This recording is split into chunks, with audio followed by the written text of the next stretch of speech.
Hello friends, good morning. Moonlight coaching centre में आप सभी का स्वागत है। आज से हम शुरू करने जा रहे हैं हाफ ईयरली एग्जाम 2023 में क्लास 10 में पूछे जाने वाले बहुविकल्पीय प्रश्न, और हम चर्चा कर रहे हैं इंग्लिश की। तो आइए देखते हैं। प्रथम 20 क्वेश्चन जो है वो एमसीक्यूज पर डिपेंड करते हैं। एमसीक्यूज का मतलब होता है मल्टीपल चॉइस क्वेश्चंस। तो यहां पर हम देख रहे हैं, जैसे यहां पर कहा गया, of all the Mughal emperors who is the most secular. Secular का मतलब होता है धर्मनिरपेक्ष। मुगल राजाओं में से सबसे धर्मनिरपेक्ष राजा कौन था, सबसे धर्मनिरपेक्ष सम्राट कौन था? तो पहले का आंसर आपका आ जाएगा अकबर। कौन हो जाएगा? अकबर। तो आप देख रहे हैं कि आपका जो पहले का आंसर होगा, फर्स्ट का जो आंसर होगा वो आपका होगा अकबर। अब एमसीक्यूज यहां पर दे सकते हैं, 4 दे दिया। कहा बताइए अकबर, शाहजहां, जहांगीर। तो इस तरह से आपको विकल्प दिए गए और पूछा गया कि मुगल सम्राटों में से सबसे धर्मनिरपेक्ष कौन सम्राट है? तो आपका आंसर क्या होगा? अकबर। फिर इसी तरह से दूसरा क्वेश्चन आपका आ गया। दूसरा क्वेश्चन क्या कह रहा है कि दीन ए इलाही वाज फाउंडेड बाय। दीन ए इलाही को किसने जो है शुरू किया था? तो ऑप्शन आपको आ जाए शाहजहां, जहांगीर, अकबर। तो इस तरह से आपका सेकंड का आंसर क्या हो जाएगा? अकबर। अब जो है तीसरा क्वेश्चन कह रहा है कि how many jewels were in Akbar court. Akbar के दरबार में कितने रत्न थे? तो कितने रत्न थे? तो आप जैसे ही पैसेज पढ़ेंगे आपको आंसर मिल जाएगा। आंसर क्या मिलेगा? 9 ज्वेल्स। कितने रत्न मिल जाएंगे? 9 रत्न मिल जाएंगे, 9 ज्वेल्स। तो आपने 3 क्वेश्चन के आंसर देख लिया। चौथा क्वेश्चन क्या कह रहा है? चौथा क्वेश्चन कह रहा है the road of obey we rules the must. इसको क्या करना है? रीऑर्डर। रीऑर्डर का मतलब होता है पुनः क्रम में रखना। पुनः क्रम में रखने का मतलब यह है कि एक सेंटेंस था, इसे तोड़ करके इधर उधर रख दिया गया है और कहा कि इसको फिर से असेंबल करना है, फिर से एक सेंटेंस बनाना है। तो आप जो है अगर इस रूप में रख लें, सब्जेक्ट, वर्ब, ऑब्जेक्ट और अदर वर्ड, तो अपने आप मिल जाएगा। जैसा कि हमें यहाँ वी दिख रहा है, वी हमारा सब्जेक्ट होता है। यहाँ पर हमारा मस्ट दिख रहा है, मस्ट हमारा जो है मॉडल होता है। वी मस्ट, मस्ट मॉडल है, V1 आएगा, क्या रख देंगे? ओबे रख देंगे, वी मस्ट ओबे। हमें अवश्य पालन करना चाहिए। किसका पालन करना चाहिए? सड़क के नियमों का। तो क्या बन जाएगा? The rules of the road. The rules of the road. ये आपका रिगार्डिंग हो गया, we must obey the rules of the road. फिर यहां पर आया नेक्स्ट क्वेश्चन, कह रहा she died dash breast cancer. Breast means छाती होता है, कैंसर एक बीमारी का नाम है। तो कैंसर कहीं भी हो सकता है। माउथ कैंसर हो सकता है, चेस्ट हो सकता है, ब्रेस्ट हो सकता है, लंग्स हो सकता है। तो इस तरह से ये तो स्थान का नाम दे दिया है कि किस पार्ट्स ऑफ बॉडी में हो सकता है, बट बीमारी कौन सी है? कैंसर। और ध्यान रहे कि यदि कोई व्यक्ति किसी बीमारी से मरता है तो वहां पर डाई के बाद जो है आने वाला प्रीपोजिशन हमेशा ऑफ होता है। तो she died of breast cancer. तो आप देख रहे हैं कि इस तरह से हमने जो है 5 क्वेश्चन देख लिए हैं। एक में पूछा गया कि सबसे धर्मनिरपेक्ष सम्राट कौन था मुगल सम्राटों में देखा जाए तो? अकबर। दूसरा, दीन इलाही की शुरुआत किसने की थी? तो अकबर ने किया था। अकबर के दरबार में कितने रत्न थे? तो 9 रत्न थे। फिर रिगार्डिंग देख लिया, we must obey the rules of the road. फिर हमने देखा कि यदि किसी व्यक्ति की मौत किसी बीमारी के कारण होती है तो ऐसे में प्रीपोजिशन आ आता है। क्वेश्चन नंबर 6, क्वेश्चन नंबर 6 में आपको आर्टिकल भरना होगा। जैसे कहा गया he is dash university student. अब यहां पर कहा कि fill in the blanks with correct article. Correct article का मतलब आपका है ए एंड द में से जो भी आपको सुटेबल लग रहा है तो उसको रख लेंगे। तो जैसा कि हम जानते हैं कि द अगर हम किसी चीज को निश्चित कर लेते हैं तब द आता है। तो यहाँ पर भरना क्या होगा, ए या एन। अब हमें क्या करना है कि ये सिंगुलर कॉमन नाउन है, सिंगुलर कॉमन नाउन के पहले ये नाउन आ रहा है बट एडजेक्टिव का काम कर रहा है। और जब एडजेक्टिव का काम कर रहा है तो एडजेक्टिव के पहले ए या एन रखना है।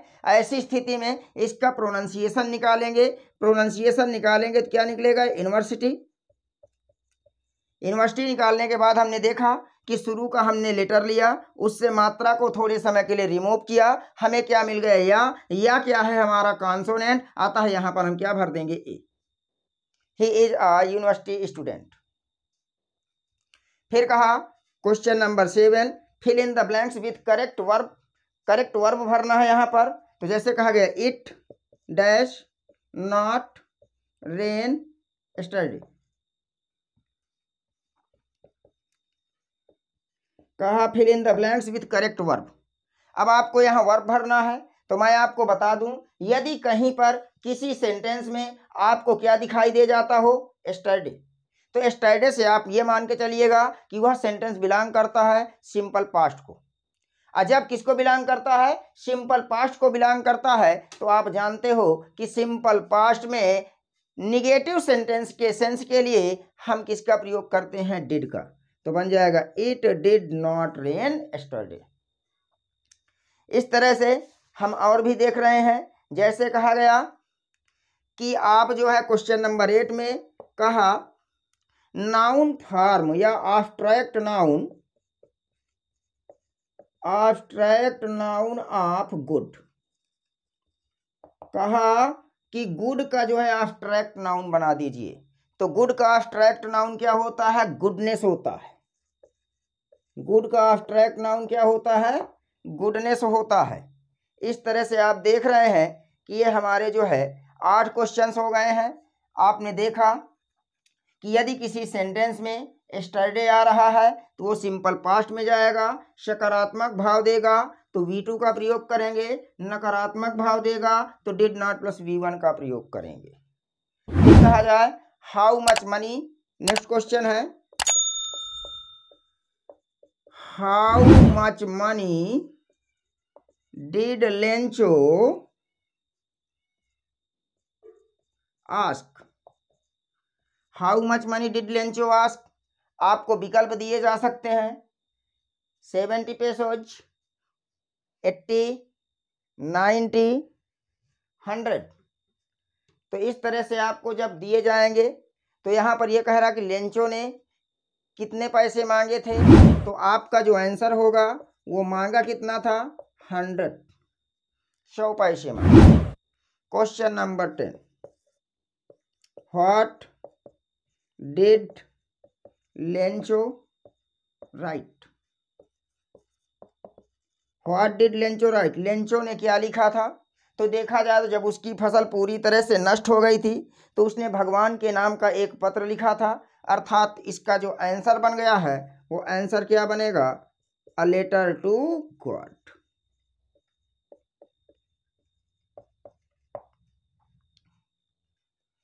टेन क्वेश्चंस आपके हो गए हैं। क्वेश्चन नंबर 11 जैसे कह दिया जाए who is the poet of the poem, who is the poet of the poem dust of snow. Dust of snow. कहा कि डस्ट ऑफ स्नो पोयम का कवि कौन है, तो इसका आंसर क्या बन जाएगा, रॉबर्ट फ्रॉस्ट। तो इस तरह से आप देख रहे हैं कि आपके एग्जाम में 20 MCQ जाएंगे, जिनके विकल्प दिए होंगे वो आपको वहाँ हिट कर जाएंगे। यहाँ पर मैं आपको विकल्प नहीं दे रहा हूँ, डायरेक्टली क्वेश्चन सॉल्व करवा रहा हूँ। 11 क्वेश्चन तक आपने सॉल्व कर लिया। क्वेश्चन नंबर 12 क्वेश्चन कह रहा है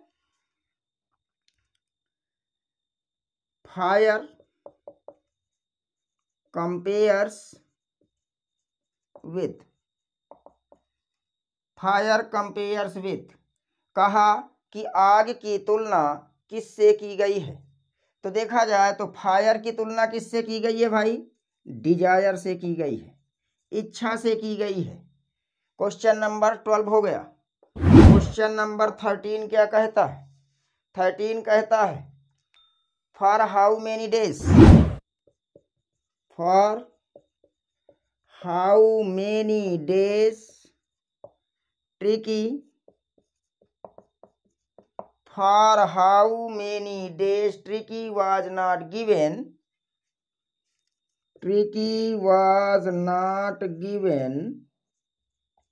any eatable, कहा ट्रिकी को कितने दिनों तक खाने की वस्तुएं नहीं दी गई थी। तो इसका जो आपका आंसर होगा वो क्या होगा? 2 days, 2 दिनों तक। क्वेश्चन नंबर 14 क्वेश्चन क्या कह रहा है? चौफर मीन्स क्या होता है?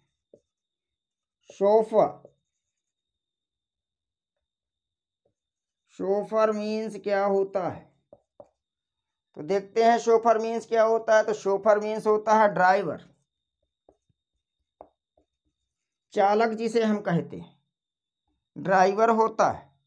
क्वेश्चन नंबर 14 के बाद क्वेश्चन नंबर 15 कहा वेयर डिड अनिल टक द मनी, यानी अनिल ने पैसे कहाँ रखे थे। तो इसका अगर आंसर निकाला जाए तो आंसर में क्या निकलेगा? अंडर द मैट्रेस, गद्दे के नीचे रखा था। जब एक दिन वो कह रहा था कि अभी अभी उसने पब्लिशर को एक अपनी जो है लेख की पुस्तक बेची है, उसे कुछ पैसे मिले हैं, तो उन पैसे को उसने जो है गद्दे के नीचे छिपा करके रख दिया था। क्वेश्चन नंबर 15 के बाद question number 16 who was Griffin, Griffin कौन था? तो देखा जाए तो ग्रिफिन कौन था, इसका अगर आंसर आएगा तो क्या आ जाएगा? आ साइंटिस्ट। ग्रिफिन कौन था? एक वैज्ञानिक था। क्वेश्चन नंबर 17 फिर कहा where did Griffin stay at Iping, यानी जब वो आइपिंग नामक गांव में गया था तो वो कहाँ पर ठहरा हुआ था? आंसर क्या आ जाएगा? इन एक लोकल सराय में, एक स्थानीय सराय में या ढाबे में रुका था। Question number 18 mister Keesing was teaching, mister Keesing पढ़ा रहे थे। तो मिस्टर कीजिंग कौन सा विषय पढ़ा रहे थे? आंसर आपका क्या आ जाएगा? मैथमेटिक्स। मिस्टर कीजिंग जो है वो मैथमेटिक्स पढ़ाते थे। क्वेश्चन नंबर 18 तक हो गया। आइए देखते हैं क्वेश्चन नंबर 19। आपके 20 क्वेश्चंस आएंगे एमसीक्यूज में। क्वेश्चन नंबर 19, Anna's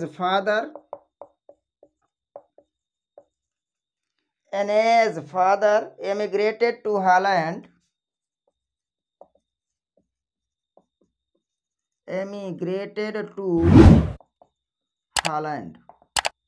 कहने का मतलब ये है कि एने के पिताजी जो है हॉलैंड में बसने के लिए कब गए थे, कब बस गए वहाँ पर, तो आंसर क्या होगा 1933। लास्ट क्वेश्चन आपका है क्वेश्चन नंबर 20। क्या कहता है, इनकॉरिजिबल मीन्स क्या होता है? इनकॉरिजिबल मीन्स क्या होता है? तो अगर इसके आंसर की बात किया जाए तो इनकॉरिजिबल का मतलब होता है जिसे सुधारा ना जा सके, means that can't be corrected. जिसे सुधारा नहीं जा सकता वो आपका कहलाता है इनकॉरिजिबल। मिलते हैं नेक्स्ट क्लास में। Thank you all of you.